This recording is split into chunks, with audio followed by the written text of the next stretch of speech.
The LA Kings signed one of their young defensemen. We talk defensemen on this edition of Locked On LA Kings.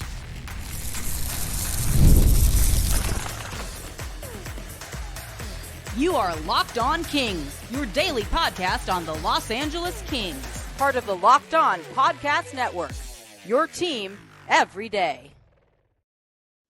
Hey, Kings fans, welcome to Locked On LA Kings, part of the Locked On Podcast Network, your team every day. Thanks for making Locked On LA Kings your first listen every day. We are free and available wherever you get your podcasts. We'd love for you to leave us a positive comment on Apple Podcasts if you're a fan of the show. And we are on YouTube. Please like and subscribe if you're enjoying this content. I'm Eddie Garcia, your host of Locked On LA Kings. I've worked in sports media for the past 30 years, 20 plus years at the Fox Sports Radio Network. I'm also co-host of the Puck Podcast, a weekly NHL review show that's been putting out content for the past 18 years, and a passionate LA Kings fan for over 30 years. Today's episode is brought to you by Gametime. Download the Gametime app, create an account, and use the code LOCKEDONNHL for $20 off your first purchase. Terms apply. Well, the LA Kings on Thursday signed one of their three remaining restricted free agents. Arthur Kaliev and goaltender Eric Portillo are still yet to be signed, but I will read from some of the Kings' press release announcing their signing today. It reads in part, the LA Kings have signed defenseman Jordan Spence to a 2-year contract worth $3 million with an average annual value of $1.5 million through the 2025-26 season. Spence, 23, skated in 71 games for the Kings last season, setting career highs in games played, assists, 21, and points, 23. Spence's 12 penalty minutes were the lowest among any Kings skater, minimum 70 games played, and he is one of 5 defensemen in the NHL to skate in at least 70 games and have 12 penalty minutes or fewer. The 5'11", 180-pound defenseman also suited up for 5 Stanley Cup playoff contests, notching his first career playoff point with an assist. Originally selected by the Kings in the 4th round, 95th overall in the 2019 NHL draft, Spence made his NHL debut on March the 10th, 2022, becoming the first Australian-born player to skate in an NHL game. Over the past 3 seasons, Spence has recorded 4 goals and 33 points in 101 career regular season games and 1 assist in 8 Stanley Cup playoff games. Prior to his Kings debut, Spence played in 103 games with the Ontario Reign, the Kings AHL affiliate, where he registered 8 goals and 87 points. During the 2021-22 season, Spence was named to both the AHL All-Rookie Team and AHL First Team All-Star Team. Spence is a dual citizen of Canada and Japan. So again, that was just some of the press release that the Kings put out today. Now, what the press release didn't tell you is that Jordan Spence is still going to be a restricted free agent when this deal expires, meaning the Kings will still have him under team control. Spence gets a raise from $820,000 per season that he had made over each of the past 3 seasons on his entry-level contract to $1.5 million over the next 2 years each season. I love the deal for the Kings. It's a very good value for a young player that is reliable and should only get better. If Spence can continue to progress, then he should get another raise in a couple of years. I've always been a Jordan Spence fan.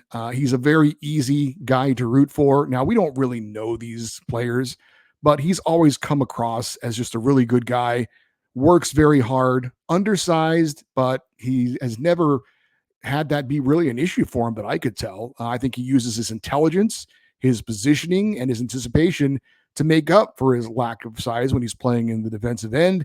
He's a good puck mover, good skater, and probably most importantly, makes very good decisions for a player of his limited NHL experience. Just a very solid all-around player. Now, I do think he has more to give offensively. Only 2 goals from a guy who's running your second power play unit is not much. I realize that he did get 3rd pairing minutes last season when he was out there 5-on-5, but he needs to shoot the puck more. Just 80 shots in 71 games last season. Mikey Anderson and Vladislav Gavrikov had more shots on goal than Spence, and they don't get any power play time at all. So one thing that he needs to work on is, I think, getting more shots on goal. Otherwise, I think his defense is good enough.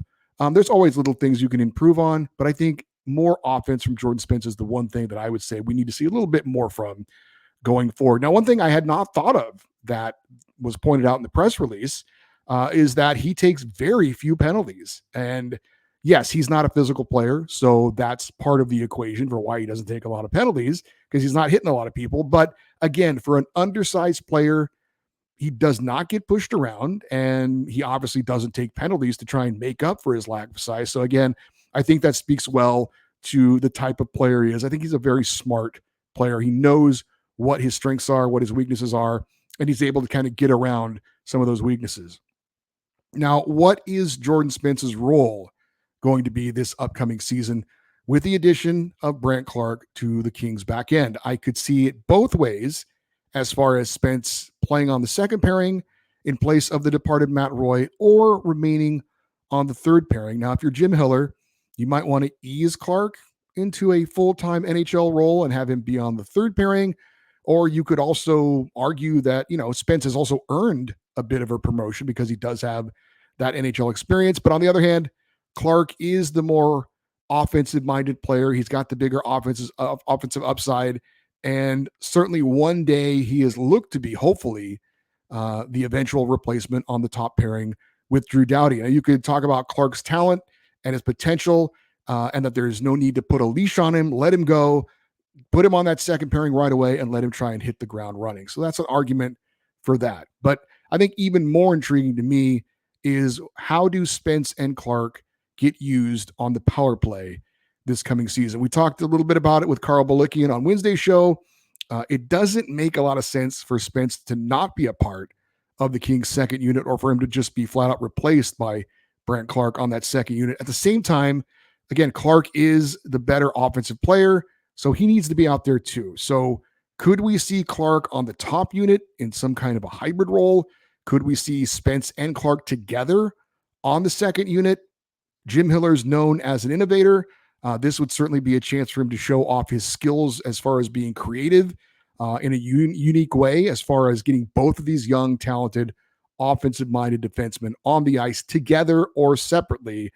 They both need to be out there. Bottom line, with Jordan Spence, good signing for the Kings. He's a homegrown, reliable, young, smart, puck-moving defenseman that still is realizing his potential. Hard worker, again, going to give you everything he's got every game. And I'm looking forward to seeing Spence improve and hopefully get a little bit more offensive and create or increase his offensive numbers come next season. But a solid signing for the Kings, and good to have Jordan Spence locked up for the next 2 years and beyond. Again, once the deal is over, still a restricted free agent and still will be a member of the Kings going forward, and one of their building blocks, frankly, going forward. We're going to continue to talk Kings defensemen. That's next here on Locked On LA Kings, your team every day. Gametime takes the guesswork out of buying tickets. I have used Gametime to buy tickets to NFL, college football, and NHL games, and I am a very satisfied customer. The app is super easy to use and navigate. Just go on and tap on the listings, sports, music, shows, and they'll list the tickets with the best deals. And it's easy to search for the tickets for teams or events that you're looking for. And you get the lowest price guaranteed, or Gametime will credit you 110% of the difference. Take the guesswork out of buying tickets with Gametime. Download the Gametime app, create an account, and use the code LOCKEDONNHL for $20 off your first purchase. Terms apply. Again, create an account, redeem the code LOCKEDONNHL, and get $20 off. Download Gametime today. Last minute tickets, lowest price guaranteed.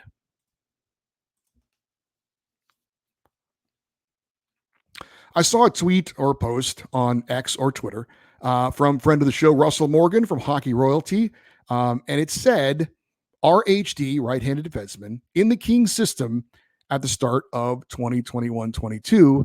And he listed 7 players: Drew Doughty, Matt Roy, Sean Durzi, Sean Walker, Brock Faber, Brandt Clarke, and Jordan Spence. All of these players are going to be full-time NHL players this coming season. It's a pretty impressive list and pretty impressive group of talent that was mostly drafted and developed by the Kings. Drew Doughty, Brandt Clarke, Jordan Spence are still Kings and are expected to be the 3 defensemen manning that right side of the blue line for this coming season and beyond. Now, Brock Faber was traded to the Minnesota Wild in the Kevin Fiala deal. We're going to talk more about that trade in just a bit. The issue for the Kings, when you look at that list, is what became of Sean Durzi, Sean Walker, and Matt Roy. Those 3 players are all gone, not necessarily unexpected, but what the Kings got in return for those 3 players is, I guess, unexpected. The Kings have very little to show for 3 NHL caliber defensemen that are no longer on the team. Let's start with Sean Durzi, who was one of the people on the list that was actually not drafted by the LA Kings. He was drafted by the Toronto Maple Leafs and came over to LA in the Jake Muzzin trade. Now, it was not a surprise that Sean Durzi eventually got traded. We've talked about a couple of Kings young defensemen, Jordan Spence, Brant Clark. The Kings knew that they had depth at that position and that a guy like Sean Durzi was expendable. Now, he ended up being traded to Arizona for a second-round pick in 2023. So pretty good return for a guy who's a good NHL defenseman. Not great, but good. But that pick, that second-round pick, ultimately was used as part of the deal to get Pierre-Luc Dubois. So trading away Durzi, again, not a bad move considering the depth of what the Kings got, and they got good return for Durzi. The problem was the pick that they acquired in the trade, sending him out, was a failure because of the failure of the Pierre-Luc Dubois trade. So that was bad. Then you got Sean Walker, an undrafted player that signed with the Kings in 2018, ended up through hard work, turning himself into a very solid NHL defenseman. Now he ends up getting traded to the Philadelphia Flyers as part of their payment to take the awful Cal Peterson contract off of the Kings books. The Flyers then flipped him to the Colorado Avalanche for a first-round pick in next year's draft. Walker would likely have been eventually traded by the Kings as well, had they not had to trade him in the Cal Peterson deal because, again, of the depth in the Kings organization at that position. They could use him to bolster their lineup in other areas of need. But again, they had to send him out because of a bad contract that they were looking to get rid of. He, again, could have gotten the Kings a first-round draft pick. So to have to trade him away as incentive for getting a bad contract off our books, obviously that's pretty bad asset management as well. Matt Roy, 7th-round pick of the Kings in 2015, turns himself into a solid second-pairing defenseman for the Kings. Now, he ends up walking after this past season as an unrestricted free agent for nothing in return for the LA Kings. He ends up signing a 6-year deal worth $34.4 million with the Washington Capitals. We've talked about this before, but another awful move by Rob Blake. Matt Roy should have been traded this past season at the trade deadline. If Sean Walker, who's not as good of a player as Matt Roy, gets a first-round pick in a trade for him, the Kings clearly would have gotten a first-round pick for Matt Roy and maybe something else as well. Now, again, we've talked about this before. Would trading Matt Roy been a tough message to send to your roster and to the fan base right before the playoffs? Yeah, especially after the front office talked all in the offseason about how this team had to make progress and they had to do better in the playoffs. But again, you have to look at what is in the best interest of the team long term. Again, if the Kings were close to a Stanley Cup and Matt Roy was part of a linchpin that was going to, be a part of a potential Stanley Cup winning team, then yeah, you hold on to him and you bite the bullet and you hope that in the end it works out. And then if it does, you walk away and you say, well, it was worth it. But that wasn't the case. Matt Roy's a very good player, but the Kings beating the Oilers or going deep in the playoffs, frankly, wasn't going to be based on what Matt Roy did or didn't do. He's not that kind of an impact player. Yeah, the Kings would have been worse off without him, but not so much so that you'd be willing to just let him go for nothing. I know the Kings talked about re-signing him. I never thought that was very realistic. They were saying the right things. Matt Roy was going to go to the highest bidder. It wasn't going to be the Kings, and that's exactly what happened. So again, another defenseman who could have yielded the Kings a really big asset, a valuable asset that walks out the door for absolutely nothing. Now, some people have been critical of the Kings drafting and development of players. But if you look at that list of 7 solid right-handed shot defensemen, 5 of those 7 players were drafted by the Kings. One of them was signed off the street, and another was a 7th-round pick. Both those guys should have gotten the Kings first-round picks in return. That's amazing. And of the 7 players, only 2 of them, Brock Faber and Drew Doughty, were not developed in the AHL. Now, Faber went straight from college to the NHL, and Doughty went straight from juniors to the NHL. All the rest of those guys spent time with the Ontario Reign developing their game and eventually turned into NHL players. So at least in this instance where the Kings had a wealth of talent at a certain position, that was because of their drafting and their development. Now, what was done with them after they were drafted and developed is where the real problem lies. Again, the Kings should have gotten a lot more, even if they were going to trade some of these guys away. And again, you look at that list, you're like, okay, well, the Kings can't keep all these guys. And again, when you have a position of strength in a certain area, you use those pieces in trades to shore up other areas of your team that need help. And that's what the Kings did. And that was the right move by Rob Blake. Unfortunately, the trades like for Pierre-Luc Dubois did not work out. And unfortunately, he had to use some of those pieces not to make the Kings better, but to get rid of contracts and players he didn't want on the team anymore because he made some bad deals. So this is a GM problem. This is part of the story why Rob Blake, in my opinion, is sitting on the hottest seat of any general manager in the NHL.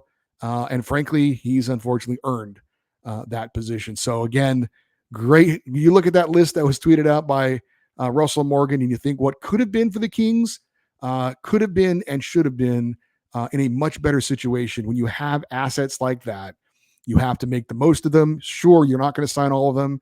Sure, you're going to probably move some of them to make your team better in other areas. They did it, and a good example of that was the Kevin Fiala trade. We're going to talk more about that in a second. But again, just what could have been for the LA Kings. When you draft players, when you develop players, it's not always about those guys eventually becoming, cornerstones of your franchise. It's also about using those pieces smartly and wisely and helping other areas. The Kings had a chance to do that. Unfortunately, because of mistakes that were made, they were not able to do that. So what could have been for the LA Kings with all those players obviously did not turn out to be. Up next, I am actually going to talk about one trade Rob Blake made that he should not be criticized for. That's next. You're on Locked On LA Kings, your team every day.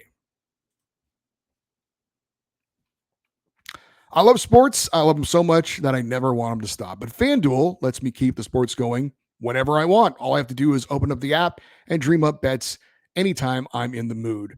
Now, all I have to do is, look for Major League Baseball, which is going on right now, second half of the season. You've got golf, you've got soccer, NASCAR, and of course, never too early to place some bets down on the upcoming NFL season. We had the first preseason game going on tonight, preseason getting underway across the league. So it is almost time for the NFL. Now, sports betting is not yet legal in California. However, you can still sign up at FanDuel, browse the latest betting odds of your favorite sports and teams on the Sportsbook app, and get in on the action from anywhere with their free games that feature real cash prizes. And this summer, FanDuel is hooking up all customers with a booster bonus daily. That's right. There is something for everyone every day, all summer long. So head over to FanDuel.com/lockedon and start making the most out of your summer. FanDuel, official sports betting partner of Major League Baseball. So I've talked about this a few times, but I'm going to talk about it again because of some recent news in the NHL and because of a recent story that I happened to see online. And that is the LA Kings trade for Kevin Fiala. Now, the reason that 2002 deal has popped up back in the news is that because the player the Kings traded to Minnesota to get Kevin Fiala, defenseman Brock Faber, just signed a big 8-year, $68 million contract extension. It comes after the 21-year-old finished second behind Chicago Blackhawks forward Connor Bedard in the Calder Trophy voting for Rookie of the Year. Now, I saw an article calling the Fiala for Faber and a first-round pick the worst trade in the tenure of Kings GM Rob Blake. Now, maybe this was clickbait, and if so, I fell for it. And I get it that people, including people like me, and maybe the person who wrote this, I'm not going to name who it was, but he writes for a respected publication. I get that we all need to produce content during the off season, and sometimes the news isn't out there, and so we look for creative ways to bring things up, and that's fine. And maybe this guy just kind of threw that out there to get a reaction out of it. That said, the idea that the Kevin Fiala, Brock Faber trade is the worst trade that Rob Blake has made is utter nonsense. It's not even a bad trade, much less the worst trade that Blake has made. And Rob Blake has enough bad deals to be called out on. This isn't one of them, and it's not even close. Yes, Brock Faber looks like he's going to be a solid NHL defenseman for many years to come, but just because he got a big contract and just because he finished runner-up in the Rookie of the Year voting doesn't make him the second coming of Cale Makar. He's not. Meanwhile, Kevin Fiala has been a very productive player for the Kings, even though he's bounced around in the lineup a bit. Second on the team in points and goals last season, second on the team in points 2 years ago. Now, if the number one pick the Kings gave up, which turned into forward Liam Ogren, if that guy turns into an absolute star, if he's the next Kirill Kaprizov and Brock Faber turns out to be the next Quinn Hughes, then I'll be more than willing to say, boy, the Wild really won that trade. But even if that is the case, which I seriously doubt it's going to be, it's still not the worst trade that Rob Blake has made. It could turn out that he gave up too much for a very good player in return. Plus, we aren't even talking about, the reasons that the trades was made. Again, the Kings had depth on the defensive side with Brandt Clarke and Jordan Spence, and they could afford to give a player like Brock Faber for a proven NHL scorer. That's a fair price. And there's also the talk that Faber actually didn't want to sign with the Kings because of the fact that there was a lot of competition at his position. And he felt like if he went somewhere else, he could have I don't want to say easier, but a faster path to being an NHL player, which turned out to be the case. Maybe he was right about that. But either way, the Kings were in a position where they had to decide between Brock Faber or Brandt Clarke. And again, Faber looks like he's going to be a solid player for years to come, but Clarke has the potential to be a special offensive defenseman. Brock Faber likely is not that kind of a player. So time will tell if the Kings made the right choice or not. But I get why the Kings chose to deal Brock Faber over Brandt Clarke. I agree with that decision. If you told me you have to pick one of these guys to trade, they both look like they're going to be very, very good young NHL players. You'd like to have both of them for sure. But again, if you want to go out and get a proven NHL scorer that's going to help your offense, you got to give up one of these guys. I'm going to give up Brock Faber. I'm going to take my chances with Brandt Clarke. Hopefully it pays off. Time will tell. Obviously, Brock Faber's off to a good start to his career after 1 year. We'll see if Brandt Clarke can be one of the top rookie defensemen coming up this season, although technically he's not a rookie. He's played 25 games, so he won't be eligible for the Rookie of the Year award. Just barely. It's 25 is the cutoff. So he's right there. But you know what I'm talking about. If he turns out to be one of the top first-year defensemen in the NHL next year, then we'll all be happy about it. We're not going to be that, we'll think the Kings probably made the right choice. So, no, the Kevin Fiala trade for Brock Faber and the number one pick is not the worst trade Rob Blake has made. And again, it's not even a bad trade. Hello, Pierre-Luc Dubois. Honestly, really? You're going to say that trade's worse than the Pierre-Luc Dubois trade? Again, maybe clickbait, maybe just wanted to get a reaction. If so, then I guess kudos to that guy. But that's just, it's a bad take. It's a bad take. All right, so that's going to do it for today's show for you everydayers, those of you that listen to watch Locked On LA Kings every day. Coming up on Friday, of course, it is our weekly fan feedback show. Anything you want to comment about regarding the LA Kings, it could be something we talked about this week. We had the 5 biggest questions for the Kings going into next season. Maybe there are other questions you think should have been on the list, or maybe you just want to comment on the list that I had. You could comment on the great interview we had with Carl Balikian from the Bannerman podcast, or anything we had to talk about on today's show, or something else. It's the off season. You can have fun with it as well. It's your show, and we do it every Friday. Kings fan feedback show coming up on tomorrow's show. If you want to get an email in for that show, the email address is lockedoneddie@gmail.com, EDDIE. And as always, you can leave your comments on the YouTube episodes if you're watching there as well. Helps the algorithm, helps the show to be found. We appreciate that. Also would love you to stay interactive with the show by following us on X, Twitter, and Instagram. We are at Locked On LA Kings. I'm Eddie Garcia. Thank you for listening and watching this episode of Locked On LA Kings, part of the Locked On Podcast Network, your team every day. Have a great rest of your day. We'll talk to you on Friday. And as always, go Kings go.